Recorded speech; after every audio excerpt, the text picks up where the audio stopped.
Mas existe apenas 11 ministros. Existe apenas 11 ministros que têm que ser os mais sábios juristas do país. Importantes. Eles têm o tribunal mais importante do país. Eu vou discordar. Não são os mais sábios. Ou dos mais. A corte tem que entre os mais. A corte a corte não tem que ter 11 professores doutores.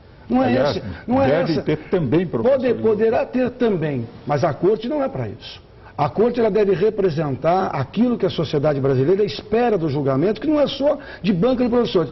O Ives participou de 3, eu participei de 5 bancas. Estamos falando de competência. Deixa eu dizer para você, 5 bancas, eu acredito até que numa dessas bancas em que o Toffoli esteve presente, e eu quero dizer mais, esse exame é dificílimo. E o fato dele ter feito um concurso há 15, 18 anos atrás, no momento que ele saía da faculdade, não significa que nesse momento ele não tenha tido já a experiência necessária para integrar uma corte superior. E digo mais, não devemos confundir, o exemplo que ele deu do Maurício Correia foi um exemplo perfeito. Advogado, não lembro de um currículo maior do Maurício, e se tornou um grande ministro, com uma concepção só de um advogado. Eu não estou negando essa possibilidade. Eu gostaria de deixar claro o seguinte: sempre tem que haver um termo comparativo. Você pergunta o seguinte: seria a pessoa, o jurista, mais indicado, mais competente? Porque nós temos muitos juristas. Nós temos muitos juristas. Vocês, por exemplo, são juristas competentes. Mauro, eu poderia criar com juristas brasileiros competentes de renome nacional e internacional, pelo menos uns 20 Supremos Tribunal Federal. Tal é o nível, o que vale dizer, em outras palavras, quando se escolhe 11, esses 11 que estão escolhendo, evidentemente representam uma série de opções. Agora, na história do Supremo Tribunal Federal, ela tem uma característica impressionante. Mesmo aqueles que entram com um currículo menor, em 1 ou 2 anos se transformam em grandes ministros. Mas a indicação, a nomeação pelo presidente da República. É um outro problema. Vamos debater isso? Vamos debater isso por uma razão. Pode-se ter a certeza da isenção e da independência de um juiz do Supremo Tribunal indicado por relação política, por confiança do chefe do Executivo?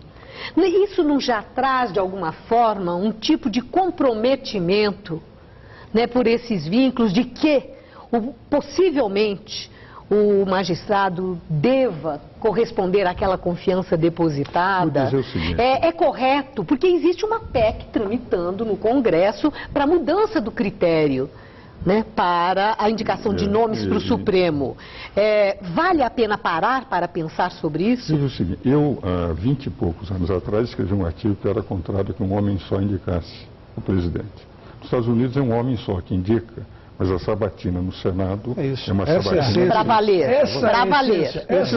Não é por maioria de bancada parlamentar que nada pergunta. Você pode discutir até mandato, duração do tema, mas a essência é a sabatina, que no Brasil não existe. Exato.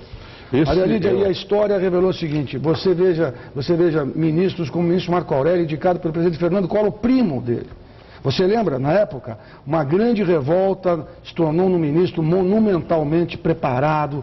E a história revela que isso não ocorreu no Brasil. Nós não temos essa história de ficar dessa vinculação que tanto nos preocupa. Agora, mas nós tivemos que ver, esperar para ver, poderia não ter sido. Mas sempre na história do Supremo, você pode ter até 6 meses de gratidão, mas depois o ministro se transforma. Todos os ministros que eu conheci, desde que comecei a advogar em 57... Interessante, 6 meses de gratidão? Quer dizer que ele é, portanto... Ele não é livre para julgar nos 6 primeiros meses. Ele é suspeito 6 meses. Você está pegando o que eu quero dizer.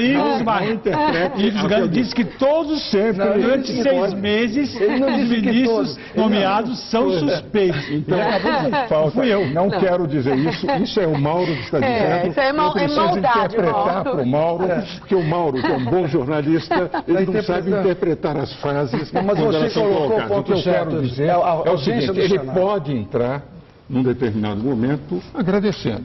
Nas questões essenciais ele termina. Por exemplo, o próprio Toffoli. Todos disseram que ele foi colocado lá para votar a favor do Batiste. Não, ele entrou lá. Não. Disse, não vou votar. Se eximiu. O que representa Já que há determinados momentos. Agora, mesmo que passe esse período, ia pegar muito eu chamo mal, período de adaptação, o Supremo termina dando ao ministro o tom do Supremo. E são mais de 100 anos de história. Mas o bom seria do Brasil, o bom seria que nenhum ministro precisasse se declarar impedido. E na história, o bom seria que nenhum ministro escolhido para o Supremo precisasse, em algum momento, isto é, não tivesse ligado a interesses anteriores que o fizesse declarar-se impedido. Isso seria o ideal. Não, mas Mauro, isso não existe no mundo inteiro. Porque se alguém, num determinado momento, teve a defesa de um determinado interesse, seria uma injustiça ter que julgar uma questão na qual ele teve interesse no passado. O que vale dizer, a suspeição está no nosso código, na nossa legislação, dele sentir que ele não deve julgar por uma questão de imparcialidade absoluta. Porque se ele fosse decidir, ele poderia decidir, ouvir e criticar a sua decisão pelo fato de estar decidindo. Era uma vinculação com o partido político. Era com um partido político que é diferente. Mas não é. É qualquer questão de suspeição. Um cidadão que foi advogado, peça concurso, entra. É claro. Não, mas agora, a indagação. Que uma empresa da qual não, mas não vamos nos apegar a um caso específico. Nós não estamos mais... Nós não estamos aqui avaliando se a nomeação X ou Y é adequada ou não, mas sim o critério para a nomeação. É isso que eu quero ouvir. Há uma PEC, um projeto de emenda constitucional que propõe exatamente uma mudança nesse critério. É bom que o país debata essa questão e que realmente haja mudança na Constituição para exatamente a garantia de que o Supremo não seja órgão político mais do que entidade jurídica. Mas não é, Maria Lídia. A história do Supremo tem demonstrado. Por exemplo, 3 ministros nomeados pelo presidente Collor, 2 votaram pelo seu impeachment. O que vale dizer, e depois todos votaram que não havia justificação jurídica para ele ser processado. Mais recente, o caso do Mensalão, o ministro Joaquim Barbosa foi nomeado já na gestão do presidente Lula. E foi implacável com relação ao Mensalão. O Mariano do Porto, ele colocou rapidamente... Mas os senhores concordaram que deva haver mudança no critério de nomeação? Não, acho que tem que ser discutida. Nós concordamos. Quer dizer, se lá todo mundo se transforma e fica santo, eu quero saber por que mudar, então, o critério de nomeação que está uma vez... Eu estranhei que disse o professor aí o seguinte, é que a instituição aperfeiçoa. É como se fosse a instituição algo abstrato, que independentemente dos homens que lá estão, a instituição em si vai aperfeiçoar. Então, aqueles que entram, que não são grandes figuras, grandes juristas, mas podem se tornar... O que ele quis dizer é que a convivência lapida. Isso é meu... É mais ou menos isso. É uma transformação. Então, por que mudar critério? Então, para que mudar critério? Vale a pena discutir a mudança de critério, o tempo de duração. A ideia... Nos Estados Unidos, a eleição. Você falou de eleição também. Por que o nosso Supremo tem indicação de um homem só? Porque nós copiamos a Constituição americana. Sim. Nos Estados Unidos, há eleições. O que é bom para os Estados Unidos é bom para o Brasil ainda. Não, isso vale? Nós seguimos esse horror dessa praga? Agora, mas há juízes eleitos nos Estados Unidos. Por que funciona nos Estados Unidos, na Suprema Corte? Porque essa batina é severíssima no Congresso. Por isso é que a indicação do Poder Executivo para o Poder Judiciário passa por um crivo que é o do Poder Legislativo. Os 3 poderes participam. Nós aqui temos mais um efeito homologatório do Congresso e não um efeito de efetivamente julgar aquele que foi indicado, como acontece nos Estados Unidos, e alguns indicados são rejeitados.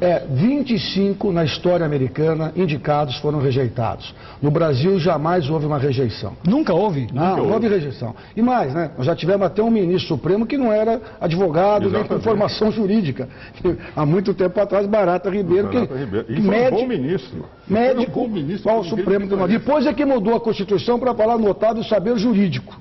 Você lembra disso? Nós precisamos fazer um pequeno intervalo e quando voltarmos eu acho que seria interessante nós também refletirmos um pouco sobre a legitimidade do Supremo Tribunal Federal para tomar decisões sabidamente políticas. A questão do protagonismo do Supremo na vida pública brasileira. Voltamos no instante.